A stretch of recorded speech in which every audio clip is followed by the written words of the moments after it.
Deal reached over BP Deepwater Horizon oil spill. A group representing plaintiffs suing BP over a 2010 Deepwater Horizon oil rig spill has reached a settlement with the company, a U.S. judge says. A trial due to begin on Monday will now be delayed for a second time as a result of the deal, Judge Carl Barbier said.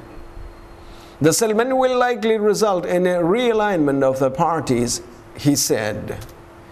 The rig exploded in Gulf of Mexico in April 2010, killing 11 workers and leaking 4 million barrels of oil. The trial is now being adjourned in order to allow the parties to reassess their respective positions, Judge Barbier said. There has been no confirmation of any agreement from either BP or representatives of the plaintiffs. The trial was due to resolve claims for damages and civil penalties arising from the spill. BP and its partners face the threat of tens of billions of dollars in the fines and penalties if found grossly negligent in the case. Judge Barbier is an expert in maritime law and has consolidated hundreds of spill-related lawsuits into a single case. He is tasked with determining how much of the blame rests with each party and whether punitive damages should be imposed. BP has so far paid $7.5 billion in cleanup costs and compensation. U.S. President Barack Obama called the spill the worst environmental disaster the nation has ever faced. It took 85 days to permanently stop the release of crude oil. Pakistan polled President Zardari, party makes gains. Pakistani President Asif Ali Zardari's beleaguered ruling political party has made gains in the Senate elections, unofficial results indicate. They show that the Pakistani People's Party (PPP) won 19 seats, becoming the largest party with a total of 41 seats. The main opposition PMLN party, led by Nawaz Sharif, secured 8 seats.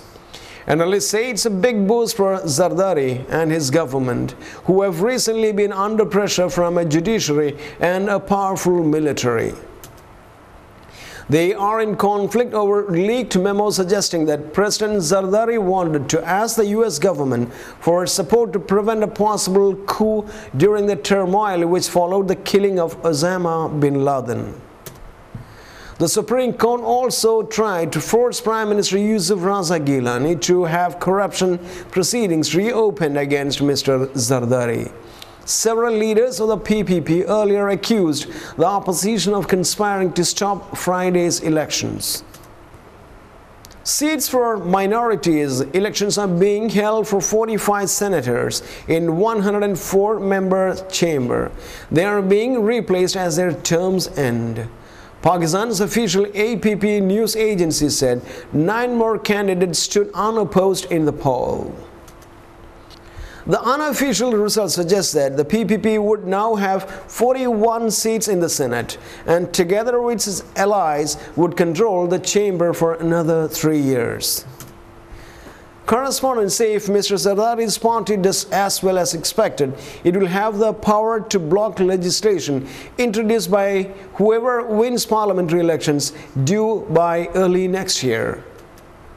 The voting took place in 4 provincial assemblies, Punjab, Sindh, Khyber, Pakhtunkhwa and Balochistan, with each choosing 12 senators.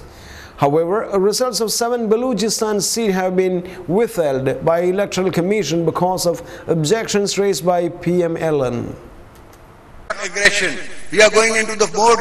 आज वो ताकतवर नहीं है जिसके पास कितने जहाज हैं, कितने उसके पास ट्रक हैं या कितने उसके पास मिसाइल हैं. आज वो पावरफुल है कि उसकी बैंक के पास उसके पास कितना सोना है, कितना उसके पास आप सोचिए कि बर्दाश्त है, कितना उसके लोग खुश हैं, कितना उसकी पर कैपिटा इनकम है. कल एक तकरीर, थोड़े दिन पहले एक तकरीर में सिंगापुर से आपको कंपेयर किया जा रहा था. Hackers had a full functional control of NASA computers. Hackers gained full functional control of key NASA computer installations in 2011, the agency's Inspector General has told U.S. lawmakers. Paul K. Martin said hackers took over Jet Propulsion Laboratory (JPL) computers and compromised the accounts of the most privileged JPL users. He said the attack involving Chinese IP addresses was under investigation. In a statement, NASA said it had made significant progress to protect the agency's IT systems.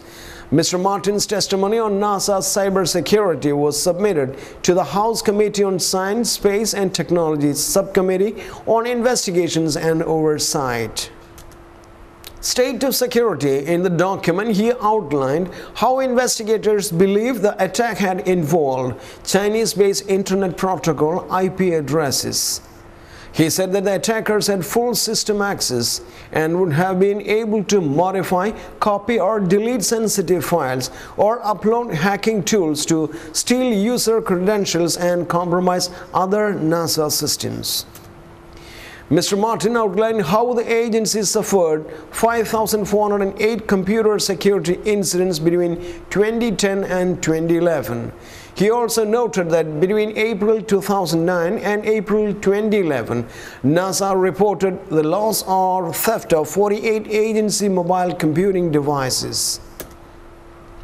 In one incident, an unencrypted notebook computer was lost containing details of the algorithms, the mathematical models used to control the International Space Station. NASA told the reporters that at no point in time have operations of the International Space Station been in jeopardy due to a data breach. Mixed motives. Mr. Martin said NASA was a target-rich environment for cyber attacks.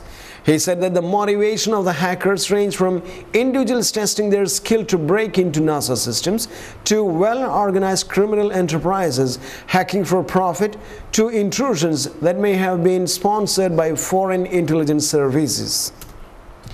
But while Mr. Martin criticized aspects of NASA's cybersecurity, he noted investigations had resulted in arrests and convictions of foreign nationals in China, Great Britain, Italy, Nigeria, Portugal, Romania, Turkey, and Estonia.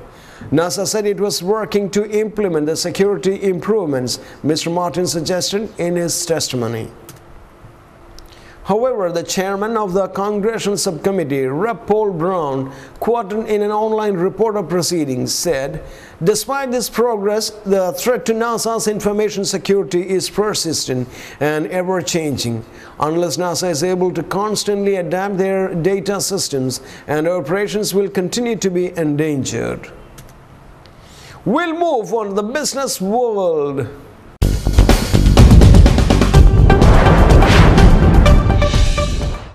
Apple and Samsung patent cases dismissed. Apple and Samsung have both had patent lawsuits taken out against each other thrown out by a German court. A spokesman for Mannheim State Court said judges had dismissed both cases involving ownership of the slide to unlock feature used in their respective smartphones. Apple, Samsung and Motorola Mobility have been engaging in increasingly bitter patent fights around the world. Those have been resulting in temporary bans on key products. For example, Apple won a patent dispute against Motorola Mobility regarding slide to unlock in Munich last month. And Apple won a court decision in Australia to ban the sale of Samsung's Galaxy tablet in that country, a decision that was later overturned. Welcome to the world of science.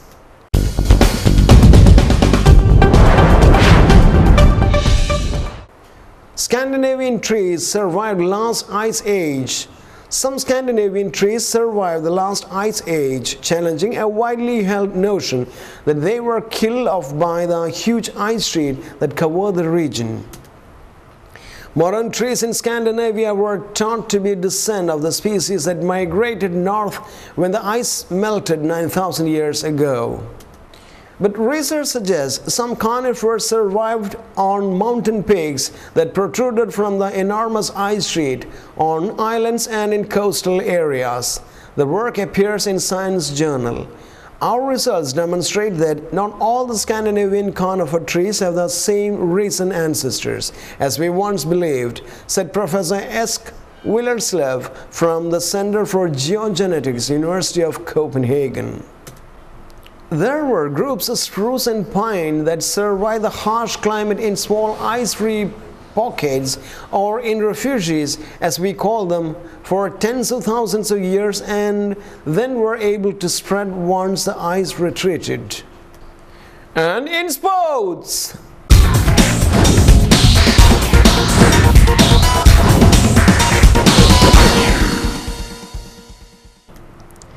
Team India head home after a disastrous Australian tour.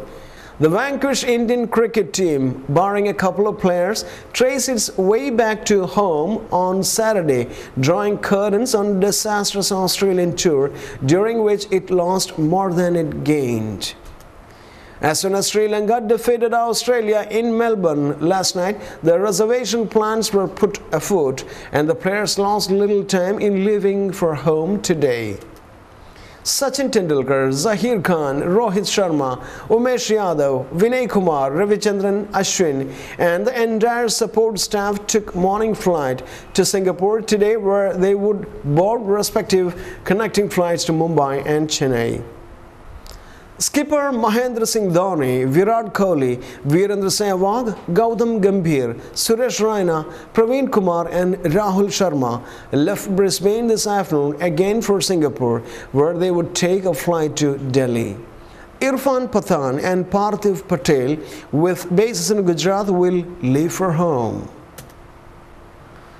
Now, before we close today's bulletin of news analysis, let's have a recap of the main points. Syria blocks Red Cross aid to Rebel Enclave in Homs. Obama says Iran strike is an option but warns Israel. At least 20 dead as tornadoes sweep across US states. Deal reached over BP Deepwater Horizon oil spill. Pakistan poll President Zardari party makes gains. Hackers had a full functional control over NASA computers. And there we end today's bulletin of news analysis. Be with us in the coming weeks too, and mail us your suggestions. Please visit youtube.com/thenewsanalysis for archives of news analysis. Thank you.